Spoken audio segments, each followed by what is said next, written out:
All right. Hello, everyone. What we're going to do today is go through an information session here at WPI. My name is Emily Bukow, one of the counselors that works here at WPI. Looking forward to sharing some information with you. Before we get started, I'm going to let my co-presenter introduce herself, and we'll go from there. All right, awesome. So my name is Susanna. I am a student. Well, I just graduated from WPI about 3 weeks ago.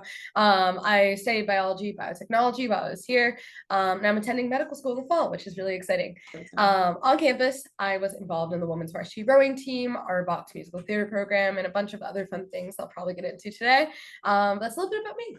Fantastic. All right. So we are going to go ahead and get started talking about WPI. Certainly, one of the things that I think brings people to WPI is the nature of this type of school that we are. So here's some general information for you, a snapshot, if you will. But over the span of the next 40 minutes or so, we are going to talk about the WPI plan. I say we, but Susanna is going to do the heavy lifting there on how we tackle our academic curriculum and deliver it to our students. We will touch on campus resources and student life, and then we'll wrap the session up by talking about admissions and financial aid. So just to kind of get started, Worcester Polytechnic Institute is what WPI stands for. A lot of you are probably tuning in today because you're thinking about pursuing a program maybe in STEM, science, tech, engineering, or math. We have over 50 different degree programs you can see right here on the screen. Some of the more popular areas of study certainly include engineering. We've got about 14 varieties of engineering for you to choose from. Life sciences is hugely popular. There's about 8 varieties alone of biology. So there's lots of things to choose from there. Business, computer science, interactive media, game development, psychological sciences, mathematical sciences. The list goes on and on. We really do try to have a lot of options for our students. You'll also notice humanities and arts is listed there. That's actually the largest department on campus. You'll find out why in a moment when Susanna talks to you about our WPI plan. But there is a requirement here, and we have a cool way of fulfilling that for our students. You'll look at the screen and you'll see, okay, I'm not 100% sure what I want to pursue, and that's completely fine too. You'll see about 20% of our students who do enroll are undecided, and that's okay. We want our students to explore, and so you may think computer science, and you may come in and decide you want to be chem biochemistry, right? That's completely fine. Some of our students will pick one major, some of them will pick 2 majors, or a major with a minor or concentration. Some of our students want to pursue a bachelor's degree and then stay on for a 5th year and get a master's degree. Some of our students want to pursue internship opportunities or co-op experiences or studying abroad. And all of these things are possible in that time that you're here at WPI. And we're going to talk more about those as we go throughout. One thing I always like to highlight on this screen is our retention rate. So you'll notice right there, it says about 95% of our first years come back for their 2nd year. That's a wonderful statistic. I think the national average has it posted a little bit lower. So we're pretty proud of the 95% here at WPI. Our students get hooked really early on. We have a fantastic new student orientation that really helps our students get connected with campus partners and kind of navigate that orientation and that transition to the school really, really well. So that's something you'll definitely learn more about as you learn more about WPI. I mentioned on the screen earlier, it said about 4,700 students undergraduate, so just really shy of 5,000 students undergrad. We have graduate programs, we have PhD programs. We certainly are predominantly an undergraduate institution, but there's lots of opportunities for our students to pursue research as well, which you'll learn more about. If you were to come to campus at some point, we'll be able to show you some of our state-of-the-art facilities and labs and campus buildings, so we'd love to see you on campus. But saying all of that, I'm actually going to turn things over to Susanna to talk to you guys about what this WPI plan is and all about. All right, awesome. Thank you, Emily. So the biggest thing about the WPI plan, I think, is that we have 2 very distinct things to the WPI plan. It's kind of what got me when I was sitting in your position maybe 5 years ago now. And I was really excited about learning about the different things that WPI offers. So the 2 things I always like to mention is that first, we are a term-based system. We don't run on semesters. And the second is that we are a project-based curriculum. And going on to the next slide, we can definitely talk a lot more about this in detail. So at WPI, we are unique for our term systems here. I think it's definitely one thing that allows us to stand out from other institutions.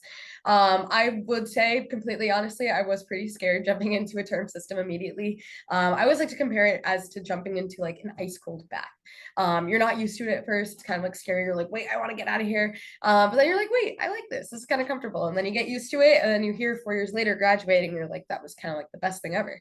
So at WPI, I really enjoyed doing our term system here. So In your typical college or institution, you might be doing 5 to 6 classes a semester, but at WPI, we do 3 courses a term.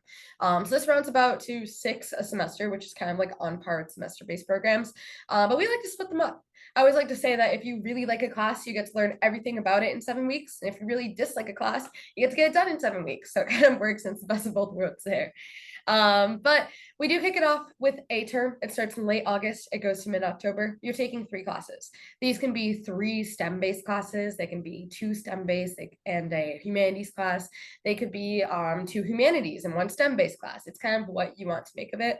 But you work with a really good academic advising team who's here to kind of help you out and plan out that first semester here for you with that A and B term.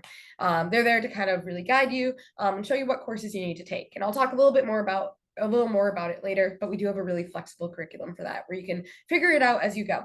I switched my major about 5 times here at WPI. So I will say I did graduate in 4 years, changed my major most recently in my junior year, and it all worked out. So it's okay to not know what you're doing and kind of figuring out as you go. But as I was saying, we do have those awesome terms. So we start with the A term. We have a nice break in between A and B term, what we call a true break. With WPI, those true breaks are awesome because you're not getting any WPI communication. You're not getting anything that's really school or academically focused. You get that time to take that week off for yourself. So we have about 10 days off between A and B term. You can choose to go home. You can choose to stay on campus. You can sleep for 10 days. You can catch up on 7 weeks worth of laundry. Or you can do what I did in my senior year. I traveled to Iceland with my roommates. It was really fun. So there's plenty of things that you can do just using those 10 days for you because it's all about rest and recovery from that first term and kind of getting ready for that next term. So in B term, it comes around right after that break. You're ready, you're energized after that nice break. We have B term, which goes from late October to mid-December. So during this time, you'll be taking 3 brand new classes. Just like A term, it could be in sequence to the classes you took in A term, but it also could be 3 brand new classes, which is pretty cool. You get a nice break in between B and C term with that winter break. So it's about 4 weeks off.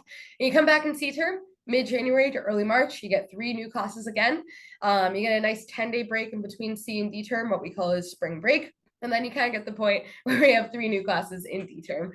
And then you have a nice summer in between. And Emily's going to touch upon this a little bit later, saying that we have really long summers and great opportunities to get involved in internship or co-op opportunities that our students are really taking advantage of because we have those nice summers, which is awesome. So we have those 4 terms that we all take, 3 classes a term, so it rounds out to about 12 classes a year. We do offer an optional E-term, which happens in the summer, in June and July. We have the E1 and E2. If you want to take some new classes there as well, you can use that to get ahead. Maybe you're looking to do that master's in 4 years, or you're doing a double major or a triple minor. I don't recommend doing that, but there's plenty of things that you can do and reasons that you might want to get ahead. So we do offer that optional E-term, so you can take some classes.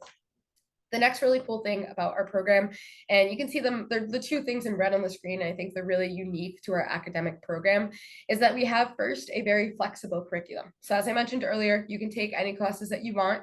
We advise, you decide, we tell you what is recommended. We would say maybe don't take a senior level class your first year, but it is really all up to you. You get to choose what you want to take, and we're here to guide you and kind of tell you what's good for that. We have what we call umbrella requirements. So it kind of encompasses everything that you need to cover in your major, but they're not strict classes that you need to take. There's no like set requirement for like, I need this class in order to graduate. There's kind of like a selection of classes that you need to fulfill that requirement, which I think was really cool because I didn't want to be tied down to a class that I didn't really enjoy. So it was cool to have like that umbrella requirement where I can say, okay, I like this topic and I also like this topic, not so much this one. So I'll do this one, which was really cool for me. So again, as I said, we advise, you decide. I switched my major a lot. I had a friend who went from robotics engineering to professional writing. And that was a pretty drastic switch, but they made it work. They graduated in 4 years, and they just did it with really good advising and decision making. With that being said, we also have a really cool grading policy here at WPI. So we have the grades that you know and love, the A, B, and C. We don't do pluses or minuses here. It kind of reduces that competitive atmosphere within our student body. But we do have something called an NR. So an NR stands for no record. This means that if you get anything below a C average in a class, that grade just won't appear on your transcript. We don't have D's or F's, so there's no failing grades here, but we do have NRs. So if you get below a C average, it's okay, it happens. But we have this thing called an NR, so you get the opportunity to take a no record for that class. It's like you never took it. The only person who knows about it is you and the professor and whoever you wish to tell. I think it's a really cool way to, take that pressure off of you. At WPI, it's awesome because we actually kind of have 3 built into our schedule. You need 48 credits to complete your degree. We fulfill 45. Sorry, you have room for 48. You complete 45. So that means there's 3 spaces to NR. That goes to say you can't NR your way through college, but it does offer some really good leniency for classes that you do take.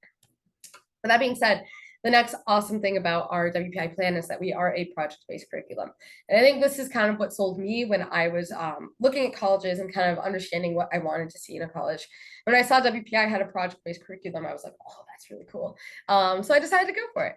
But at WPI, we are project-based. So no matter what, in every class that you do take here as a student, you will be doing a project.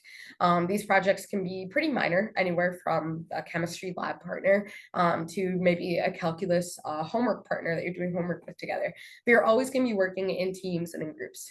And we really believe in this because in the real world, you are going to be working in teams. You're going to be working in groups. You're going to be collaborating with your peers. And we want to start that process early in college. It kind of gets you set up for that later life after college as well. So with those minor projects that we do have in every class, we also have some major projects. So you can see 4 big projects here on the screen. 3 out of the 4 of these are required before you graduate. So no matter what, you'll be doing some pretty big projects here. So make sure you like project work. But I will say that you don't have to come to WPI knowing that. I started WPI before when I was in high school, didn't like projects at all. I didn't like working in teams. I kind of just wanted to put my head to the books and just get it done on my own and not really have to work with anyone. I didn't like presenting. I didn't like collaborate. Can you believe that? Yeah. No, doing all of that together. And when I was sitting in your position in the info session, my mom kind of like nudged me on the shoulder when she heard about these projects. She's like, hey, this is awesome. You could do this. And I was like, absolutely not. But lo and behold, I did sign up for that first year project, the Great Problem Seminar, which is the one that's not required for us for graduation at WPI. So did that Great Problem Seminar. It changed my life. I absolutely loved it. And I highly recommend taking it if you're coming in as a first year student. But with the Great Problem Seminar, you're basically faced with a project done in your first year where you're supposed to answer a real world question. We have different sections of the class. We have the Heal the World sequence, where you're working on ways to heal the world around you. We have the Sheltering the World, where you're working on ways to shelter the world, and Feeding the World, which is kind of like feeding the world. We have some about climate change, climate control, and just a variety of topics that you might be interested in and kind of want to learn more about. So as a pre-med, of course, I went for Healing the World. And I did a project in 2019 of my first year that was kind of uncovering the vaping epidemic that we have here and what we had here in Massachusetts. So we looked at vaping in teenage communities, and we built this device called the Smokalizer. Kind of works like a breathalyzer. You would spit into it, it would detect nicotine in your saliva and give it to a national database. It also would just gives a teen maybe ways to reduce vaping in their own life, which is pretty cool. In our first year, we were actually invited to the Massachusetts State House to present this research, which I thought was really cool. My parents were like, oh my God. But unfortunately, it was 2020 after that, and COVID kind of took that away from us. But it was a really cool opportunity. So I will say that in your first year, you can get opportunities like this to go and share your research to a greater community, and you get involved in really cool projects. But yeah, and through that class, I actually met a professor that really took interest in what I was learning about. We kind of started doing research together after my first year in the summer, and then thereon into my senior year, which I actually completed my senior year capstone with her. So you can see on the screen in yellow, it's the MQP, that major qualifying project, the senior year capstone research project. I always like to say it kind of qualifies you for your major. You take all these classes in your time here at WPI, and you have to do a project in your senior year that makes sure you kind of like understand everything that you learned throughout your senior year. So that MQP is done over the course of your senior year or over maybe one term. But it's basically a project that's directly within your major. So with the same professor that I took the Great Problem Seminar class with, I really wanted to explore the question of why we get butterflies in our stomach. I wanted to know why I got nervous before presentations, why I got nervous before a race or maybe a musical performance. And she was like, okay, let's explore it. So I was like, cool. It was the opportunity to kind of make our own project, and we got to do it. So I worked with these little tiny worms called C. elegans worms. And we also look at the gut-brain axis and really understanding the true reason why we get butterflies in our stomach, which is kind of cool. I'll spare you from the biology mumbo jumbo, but I thought it was really cool. And yeah. But that was the major qualifying project, which I think is a cool project to do in your senior year. And it really sets you up well for interviews later on. I know the med schools I interviewed for really asked me about this project. They're really interested in the creative research that we get to do at WPI. And that goes for the workforce as well. If you're looking to get a job, they're going to ask you about it and be like, wow, that's really cool. Another project that we do here is called the Humanities and Arts Project. So I like to say this project really lets you STEM away from STEM. You get away from STEM for a little bit, no pun intended. Got you. But with the Humanities and Arts Project, it's basically a project that you do maybe your sophomore and junior year that's kind of away from the STEM. You get to do projects in philosophy, in theater, in music, in dance, in international and global studies, in a foreign language, and just offers you opportunities to really learn more about the humanities and arts. I like to say you fulfill kind of like a capstone. So you take 3 classes in a depth and 2 classes in a breadth. So 3 classes in something you really like and 2 classes in something you sort of like, is how I like to put it. So I really like English and writing, kind of in the minority for that here at WPI. But I did 3 classes in that, which was pretty cool. And then I did 2 classes in music because I played the guitar since the 3rd grade. Actually took a class where I got to build a guitar. It doesn't sound good, but it looks good. So that's all that counts. But it was really cool. And I paired that all together with doing a research project on the social determinants surrounding rheumatoid arthritis and musical therapy, which I thought was a really cool project to do. So that's, thank you. So that's the Humanities and Arts project that we do here. So that being said, there is one more project that I really like to talk about. I think it's kind of like the fan favorite here at WPI, and that is the IQP, the Interactive Qualifying Project. So I'm gonna go on to the next slide for that. Yep. IQP is a global project. You could do all of these projects around the world, actually, the MQP and the Humanities Project. But the IQP is kind of like known for this one. So about 90% of the junior class will travel abroad for this project, which I think is pretty cool. You can see all those red dots on the screen are all of the project centers that we have globally. We're on every continent except for Antarctica. We'll get there soon. But we're almost everywhere, which I think is really cool. So you can take an opportunity your junior year to travel abroad and tackle a real world project. You can also choose to do this in the States. You can choose to do it in Worcester, Massachusetts as well. So there's plenty of opportunity to fulfill this IQP. I think the great thing about this is that it's completely built into our schedule. So if you're looking to travel abroad in college, but am worried about taking out that extra time maybe to do so, at WPI, it's fully built in. It's a course that you need to take. It's 3-course equivalent. So you're taking it all in one term. You need to do it regardless. So why not go somewhere cool to do it? So my junior year, I went to Cuenca, Ecuador, which was cool. It was in January, which is usually snowing and like 30 degrees here. And it was 70 degrees and sunny there every day. So I was doing pretty well. But I got to do a project in traditional medicine, and we wanted to expand the use of it in a community in Cuenca. We got to work with a community garden there in a museum that was kind of trying to expand the knowledge of traditional medicine. I thought it was cool because I'm really bad with plants, but we got to tend to plants every day, and I learned how to take care of a plant. And also just we made an app that kind of like exposed the community to the knowledge of these plants, which is really cool.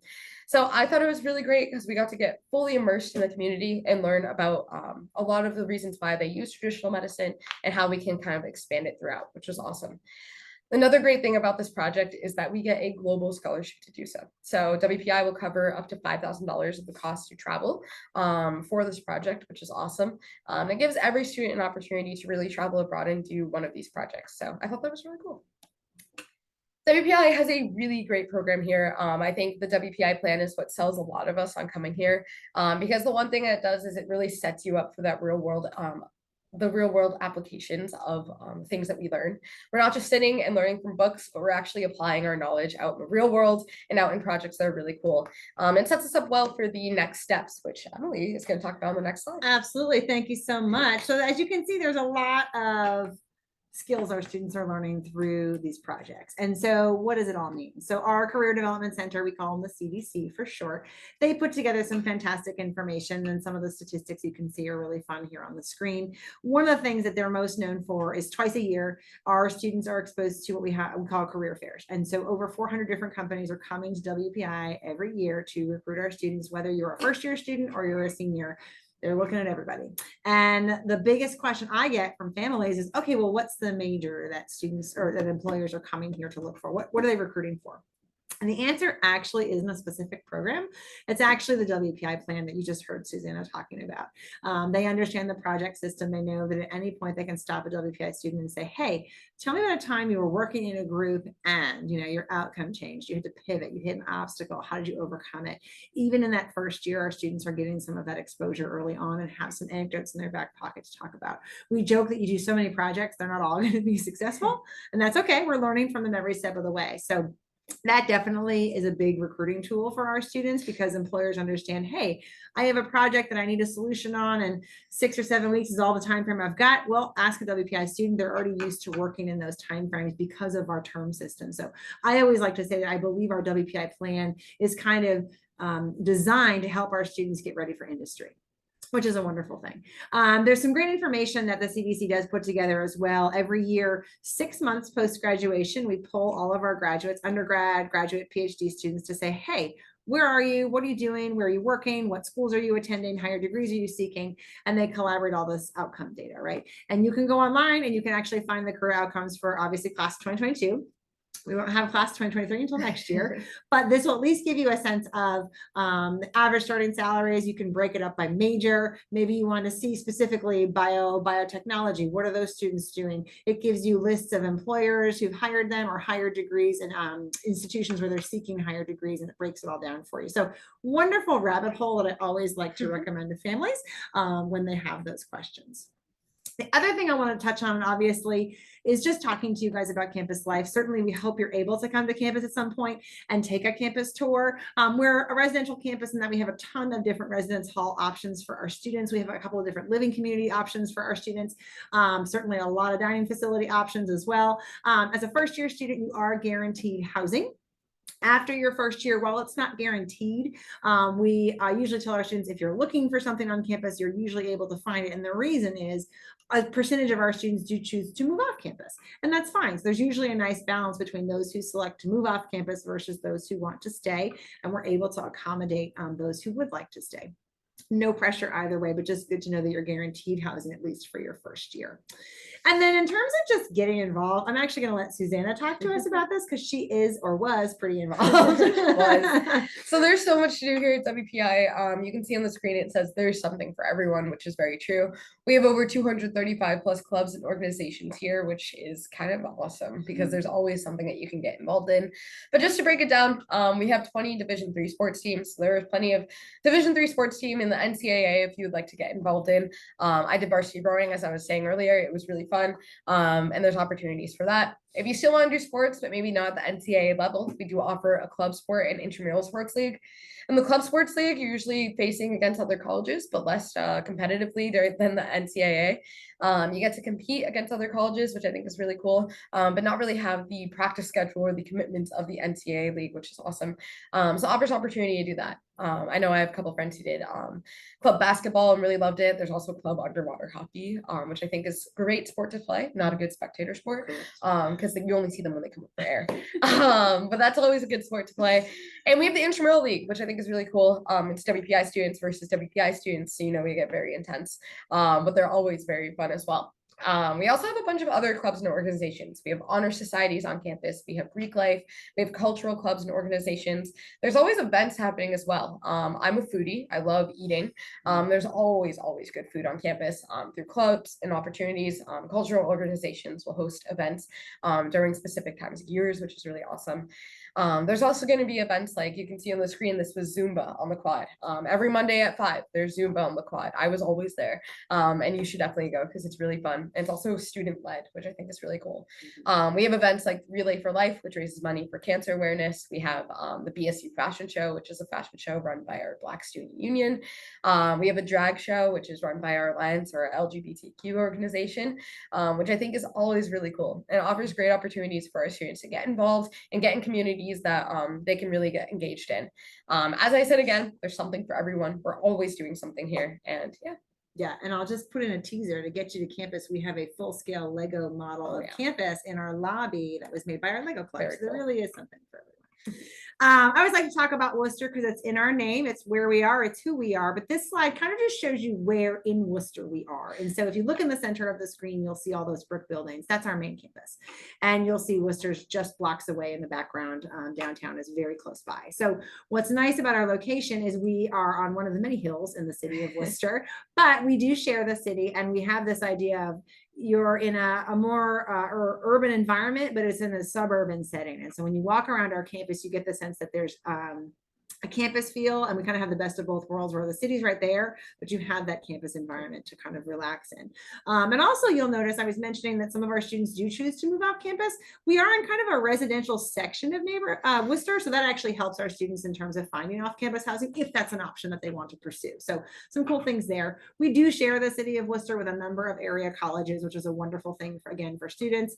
And in terms of things to do in Worcester, I kind of am with Susanna on that. I'm a foodie as well, and there's tons of great restaurants, lots of places to go eat, lots of concert venues, Hanover Theater, Worcester Art Museum, Polar Park, where the Worcester Red Sox affiliate play. So there's lots going on campus. I mean, in the city that our students can take advantage of, in addition to what's going on campus. And so we always are telling our students to explore the city of Worcester. And when our visitors come to campus, we make the same recommendation. So lots to do.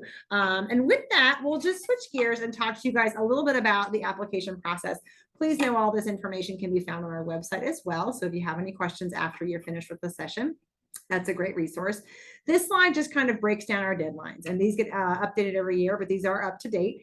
And basically you'll notice it looks like a lot, but really it's early action and early decision. We have 2 rounds of that. And then we have a regular decision option as well. And of course our transfer students are in there as well.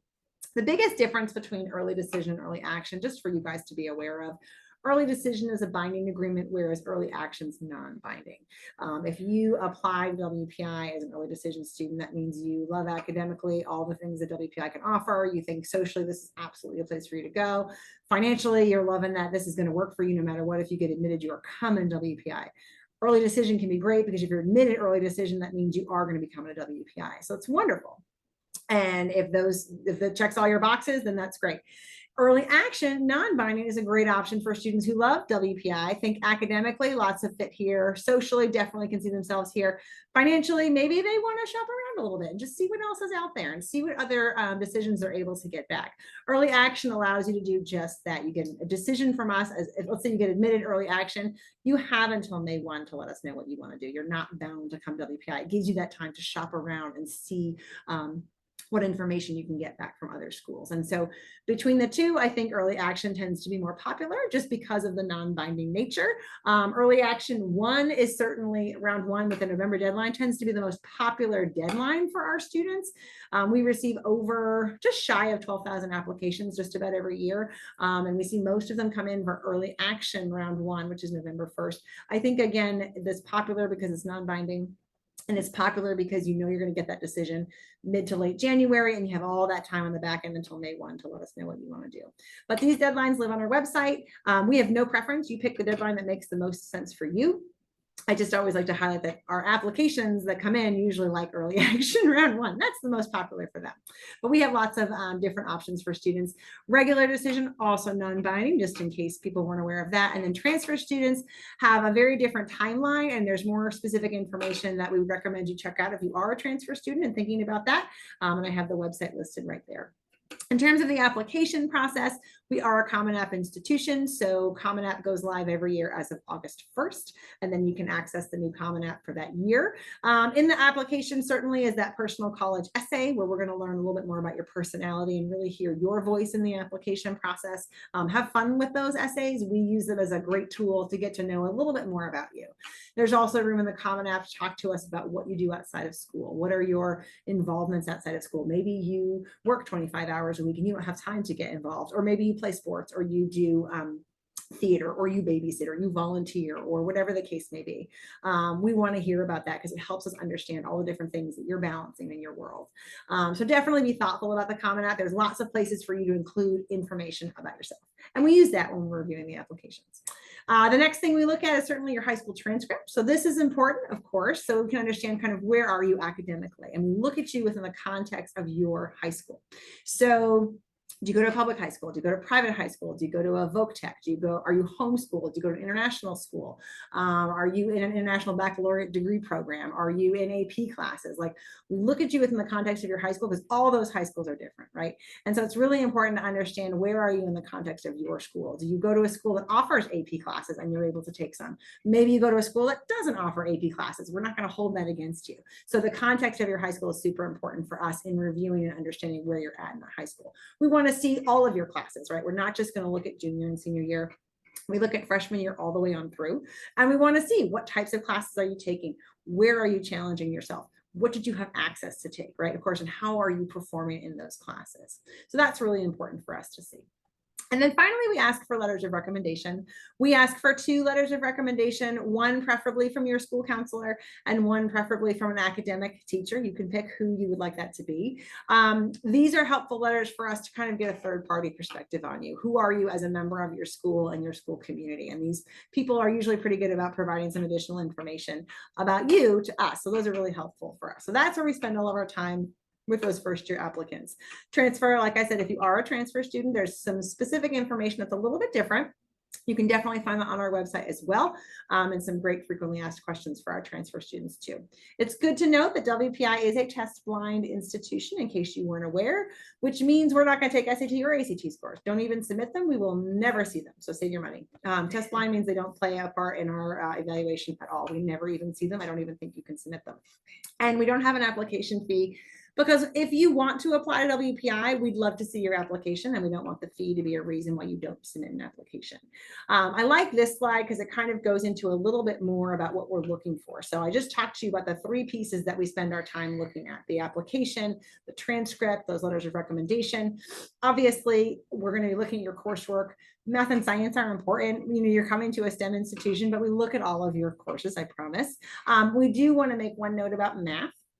Most importantly is that with WPI specifically, the math you want to make sure you've completed is pre-calculus, at least by your senior year. Why is that so important? The lowest math we offer here at WPI is Calc 1. So as long as you've completed pre-calculus, you'll be able to jump into Calc 1. If you did pre-calculus in your sophomore or your junior year and you moved into a higher level math or an AP Calc or something like that, you're going to be fine. We always want to make sure we call out that you definitely got pre-calculus under your belt before you graduate. The other thing I point out on this slide is to take the average GPA with a little bit of a grain of salt. So we didn't tell you that that was out of a 4.0 scale, and we also didn't tell you if it was weighted or unweighted. We don't recalculate GPA. So remember, I was talking about context of high school. So every high school is different. Some high schools operate on a 4.0 scale. Some high schools give us weighted. Some high schools give us unweighted. Some high schools give us both. Some high schools give us neither. Some high schools don't operate on a 4.0 scale. We look at what your high school gives us. I recruit for an area that gives me a 6.0 scale. And so I've gotten very used to it because the high school provides the profile on how to interpret that grading scale, whatever it is. And so we're looking at you within the context of your school. Basically, we love to see a lot of A's, and some B's are great, but we also want to see what types of coursework are you challenging yourself with. The other bubbles here on the screen, I think, are more applicable to the way we design our curriculum. So Susanna talked to you about the WPI plan. So you're going to know, okay, there's a lot of flexibility. You have to be somebody who's kind of okay with that flexibility. Like, yeah, I want to take some classes that are interesting to me. I want to chart my own course. We talked about all those projects, and we're really looking for students who are creative and curious problem solvers, right? We talked about teamwork. My goodness, that's a huge component. And we want somebody, as Susanna was joking, but we hope you like working in teams, because that's a really big part of what we do here at WPI. So there's definitely a lot of other components outside of those main 3 that we are looking for in our students, just to make sure it is going to be a good fit for you. And then just in terms of scholarship and financial aid, always good to kind of be aware of this information. 97% of our students do receive some form of financial aid, whether it's through scholarships, need-based aid, merit-based aid, whatever the case may be. On the merit-based side of things, what's nice is it's an automatic consideration. So at WPI, you submit an application. If you're admitted and you've qualified for merit, it's going to be an automatic consideration, and it shows up in your acceptance letter like, hey, congratulations, Susanna, you know, you've been admitted and you got a presidential scholarship for $15,000 or whatever, right? So you know right at point of acceptance any merit that you qualified for. And that's great, because then you get to hold on to it for the 4 years that you're here at WPI. So that's good to know. The only exception to that rule, if you happen to be a FIRST or VEX robotics student, they have a separate scholarship application process that runs completely separate from our merit. So just good to be aware of that. you can find that information on our website. On the need-based side of things, I always recommend our students fill out, as you can see right here, the FAFSA and the CSS profile. Those are the two forms we're looking for. FAFSA, remember, free application for federal student aid, and the CSS profile. So the FAFSA tells us about the federal funds that you might qualify for. The CSS profile gives us a little bit more information. If we have institutional money we want to award out, we use that. All of this information can be found on our website as well, but always feel free to call our office with questions.